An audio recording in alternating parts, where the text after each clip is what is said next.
మంచినీళ్ళు తీసుకురా.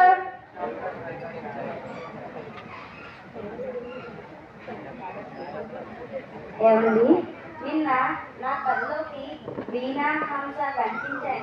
అమ్మా నచ్చకలే వచ్చిందమ్మా. ఇంకా పుస్తకాలు కూడా కనిపించాయమ్మా. అన్న అమ్మని చదివించింది నాన్న. అమ్మకి చదవాలని ఆశన్నట్టుంది.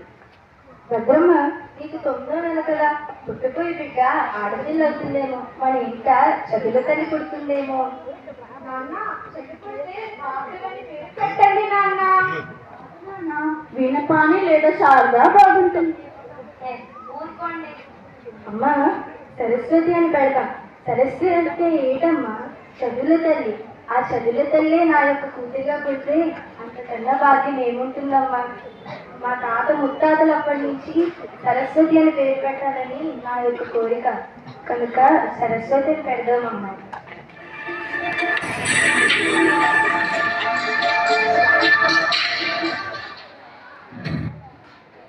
రామారావు గారు, మీకు ఆడపిల్ల పుట్టింది.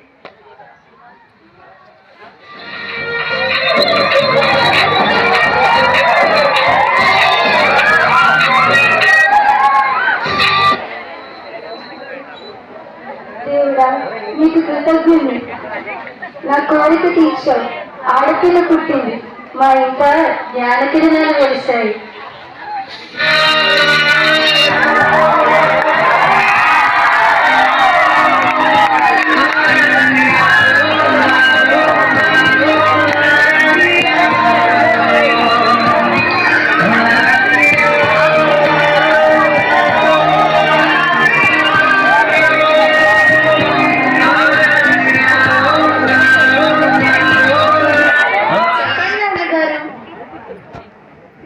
ఏం చదువుతావు? పెద్దయితే నీవేమవుతావు? అమ్మాయికి పై చదువులు ఎందుకండి, పెళ్లి చేసేద్దాం. అలా ఏమొద్దు. ఈ రోజుల్లో అమ్మాయిలు బాగా చదువుకుంటేనే వారికి గౌరవం. బాగా చదివిస్తే బాగా చదువుకున్న అబ్బాయిలు దొరకక పెళ్లికి ఇబ్బంది అవుతుందండి. గట్టికాలకు మాటలు చెప్పకు. ఈ రోజుల్లో అమ్మాయిలు బాగా చదువుకుని తమ కాకుండా వాళ్ళు నిలబడాలి. అమ్మా నాన్న, నాకు అప్పుడే పెళ్ళొద్దు. నేను టీచర్ అవ్వాలనుకుంటున్నాను. ఉద్యోగం సద్యోగం వద్దు, ఇంటి పట్టునే ఉంది. అలా ఏమొద్దు. ఈ రోజుల్లో అమ్మాయిలు బాగా చదువుకుంటే సమాజంలో మార్పు వస్తుంది. ఒక పనిని ఆలోచించి సునిశ్చిత బుద్ధి కోసం అంతా చెయ్యాలంటే అమ్మాయిలు ఆడపిల్లలే సమర్థులు. అమ్మ సరస్వతి, నీకు నచ్చినట్టు టీచర్ అవ్వు. టీచర్ అవ్వడానికి కావాల్సిన పరీక్షలకు సిద్ధమవ్వు. థ్యాంక్స్ నాన్నగారు. కూతురు అంటే ఇంటికి మహారాణి. సరస్వతి అక్క, నువ్వు టీచర్ అవుతావా, ఇంజనీర్ అవుతావా? సరస్వతి అక్క టీచర్ అయి నాకు చదువు చెప్పాలి. సరస్వతి అక్క కూడా టీచర్ అవ్వడం అంటే చాలా ఇష్టం. అవునా అక్క? అయితే సరస్వతి అక్క నీకు డాక్టర్ అవ్వాలనేగా? టీచర్ అయితే గొంతుకు పని చెప్పాలి. పిల్లలతో ఎక్కువగా అలవాలి. లాయర్ కానీ ఇంజనీర్ కానీ అవ్వచ్చుగా. అన్ని వృత్తులను తయారు చేసేది ఉపాధ్యాయ వృత్తి. ప్రతి విద్యార్థిలోని భావి భారత భవిష్యత్తును చూడడం నాకు ఎంతో ఇష్టం. అందుకే నేను టీచర్ అవుతాను. నాన్నగారు, నాకు ఎస్జిటిగా ఉద్యోగం వచ్చింది.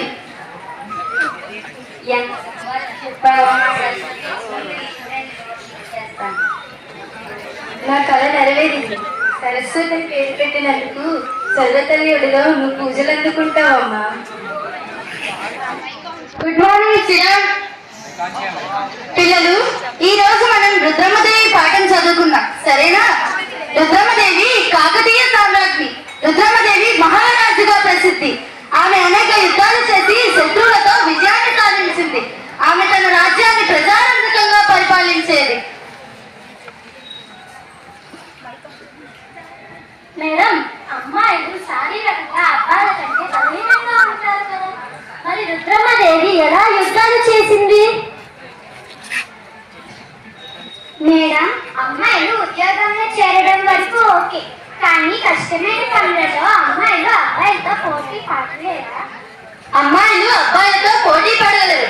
యుద్ధం అంటే భయపడే అబ్బాయిలు ఉండరా? తిరిగి వాళ్ళలో అబ్బాయిలు ఉండరా? ఏదైనా మన ఆలోచనలోనే ఉంటుంది. స్వామి వివేకానంద చెప్పినట్టు మనం ఏది ఆలోచిస్తే అదే అవుతాము, ఎలా ఆలోచిస్తే అలాగే అవుతాము. మనం బలవంతులు అనుకుంటే బలవంతులే అవుతాము, బలహీనులు అనుకుంటే బలహీనులే అవుతాము.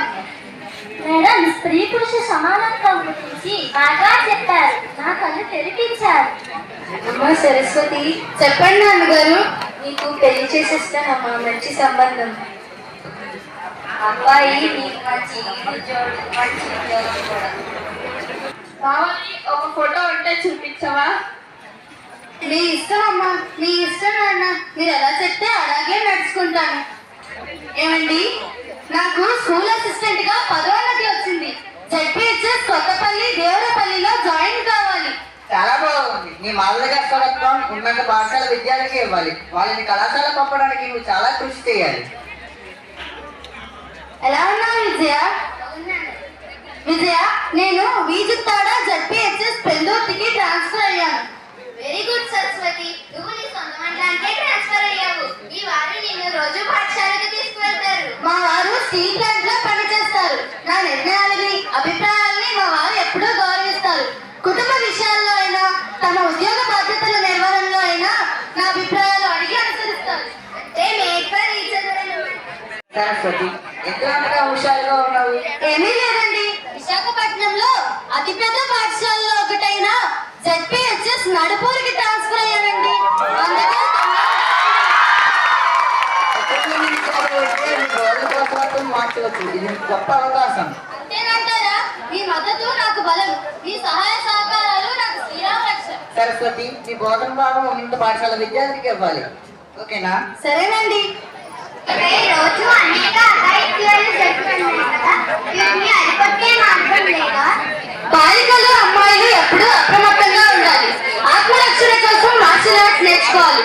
ఆర్థిక స్వాతంత్రం సాధించాలి. ఉన్నత విద్య అభ్యసించి సమాజానికి దిక్సూచి కావాలి.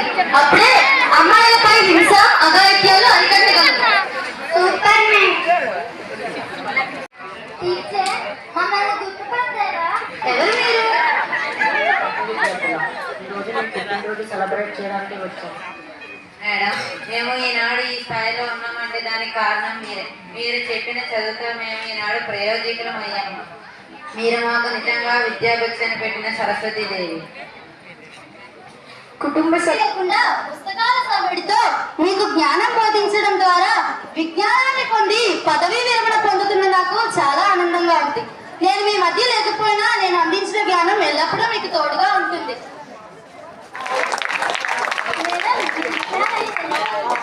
చాలా బాధగా ఉంది మేడం. మిమ్మల్ని మేము చాలా మిస్ అవుతున్నాం. Please madam. Thank you.